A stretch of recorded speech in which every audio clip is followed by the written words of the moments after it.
Feeling bored with your usual talk show routine? You want a guest guaranteed to liven things up? Well, tonight we're looking at Late Night with the Devil, a show where things get a little too spicy. Prepare for demonic possessions, awkward interviews, and the ultimate question: can a late night show host survive a night with the devil himself? Find out on this episode of Ringside Review.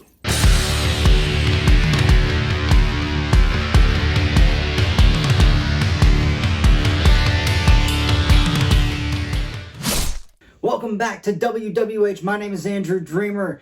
Johnny Carson, Jimmy Fallon, Conan O'Brien, Jay Leno, the list goes on and on. What do all of these people have in common? Well, they're late night talk show hosts. And so is our main character in this movie. In fact, his character is competing with Johnny Carson for ratings and is willing to resort to desperate measures in this battle. And that's where the story begins. Late Night with the Devil was written and directed by Cameron and Colin Cairns. It stars David Dastmalchian as Jack Delroy, the talk show host hanging on for dear life. I've been looking forward to seeing this for a while now, and I finally had the opportunity, so let's just dive right in. It's time to head down to the ring. It all starts with Jack Delroy, a late-night talk show host battling Johnny Carson for ratings. He has the connections, the smooth charm, even access to an exclusive California retreat for the rich and powerful called The Grove. You get the joke? Life was good, but then tragedy struck. Jack's wife, Madeline, a non-smoker, was diagnosed with terminal lung cancer. The show went dark, and when it returned, it just wasn't the same. The ratings remained in the shadow of Carson's giant. Desperate, Jack decided to do something drastic for Halloween night, an occult-themed special. The guest list was a mix of believers and skeptics. We had Christelle, the psychic, Carmichael, the debunker magician, and June Ross Mitchell, a parapsychologist with her demonically touched subject, Lily Diabo. Things start tense with Christo giving generic readings until a shocking revelation. He blurts out a premonition about someone named Minnie, which just happens to be Jack's pet name for Madeline. Does anyone here know a Minnie? Please accept. Does this name mean anything to anyone in the studio? No? Perhaps a name that sounds like Minnie. Maybe it's like a Millie or a Mandy. And boy, did the temperature drop in the room after that. Despite spiraling out of control during commercial breaks, the show must go on. Christelle, shaken by his premonition, begs to leave. Jack's producer, Leo, pressures him to stay for the ratings, ignoring the growing unease. Meanwhile, Jack brings on Carmichael, who exposes Christelle's tricks. But things take another turn when Christelle violently vomits a black liquid and is rushed to the hospital where he died en route. Christy. Buddy.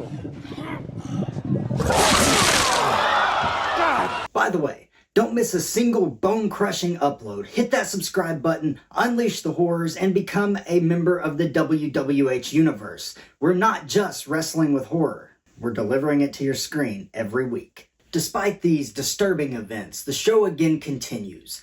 The next segment features June and Lily, the sole survivor of a demonic cult. June attempts a conjuring with Lily, who becomes possessed by a demon she calls Mr. Wriggles. The lights flicker, Lily levitates and shockingly reveals Jack's affair with June and a cryptic message about a past encounter under the tall trees. We go way back. We met amongst the tall trees. Remember? Carmichael wasn't having it though. He challenges June by hypnotizing Jack's sidekick, Gus. This leads to a terrifying hallucination where everyone sees all these worms just pouring out of Gus. He rips his stomach open and everything. Jeez. What is that? Jesus! But here's the twist. When they review the footage, only the conjuring with Lily showed the paranormal activity. The hallucination of the worms was just gone completely, like it didn't happen. And the final act is pure horror. As Jack watches the playback, a chilling vision appears. Madeline's ghost behind him. Minnie? Panic erupts when Lily is possessed again, this time with deadly consequences. She twists Gus's neck, strangles June, and burns Carmichael alive with telekinesis as he begs for mercy.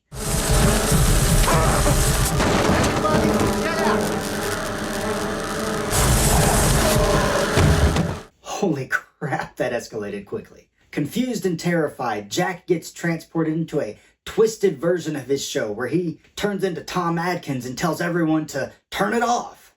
You've got to, please, stop it now, turn it off, stop it. It's also revealed he's connected to the demon and basically made a deal for success at the cost of Madeline's life. Jack, haunted by Madeline's spirit, stabs her with a ritualistic dagger, thinking he's saving her from the pain.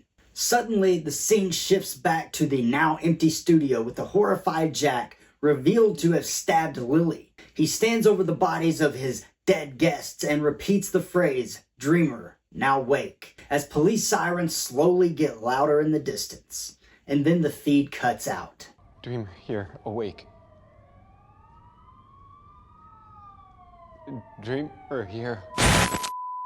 So did Jack orchestrate a deadly hoax, or did he unleash something far more sinister? Well, that's up to your interpretation. I have my opinion, and I will give that to you in just a minute. But first, we'll be back right after these messages. Hey, cut to commercial. Cut to commercial! If you're looking to save 20% from Redcon, I have a deal for you. All you have to do is type in code AndrewDreamer12 when you're checking out, and you will receive a 20% discount.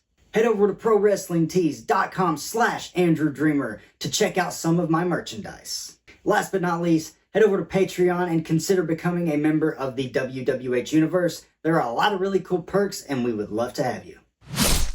We're back, and thank you for joining us here today. I hope you're enjoying the show so far.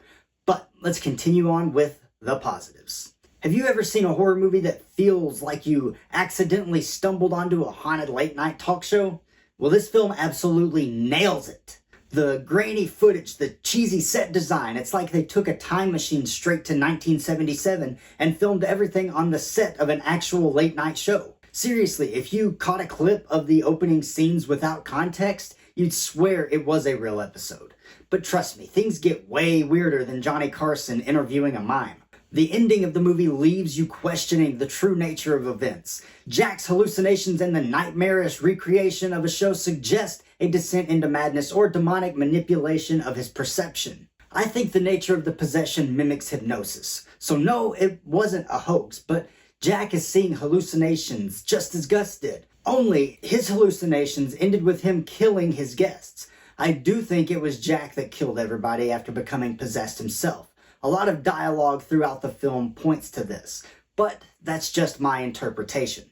I would love to hear what you think about it. David Dastmalchian delivers a really good performance here. Honestly, I haven't really seen him in a whole lot. The first thing that really pops into my head is him playing one of Joker's thugs in The Dark Knight. But his performance in Late Night with the Devil is both compelling and convincing. And the rest of the cast surrounding him does a great job as well. The greedy producer, the concerned friend, the conceited guests. They play an important role in the events of this story, and it unfolds in such an interesting way. This movie is well written, shot beautifully, and directed in a way that turns back time. It's unique, and that, to me, is something that is lacking in the horror genre. With that being said, there are some things that I wasn't the biggest fan of. Some things I think could have been done better, so let's look at those now. When Lily is possessed, I found the voice to be a little, I don't know, it's just off to me. Overlaying the voice of the demon with her voice is a good idea in theory, but the execution just wasn't there. The voices were very separated, if that makes sense. It felt like two completely separate voices, rather than one voice overcome with possession. This is the one area of the film that I wasn't a fan of how everything came across on the screen.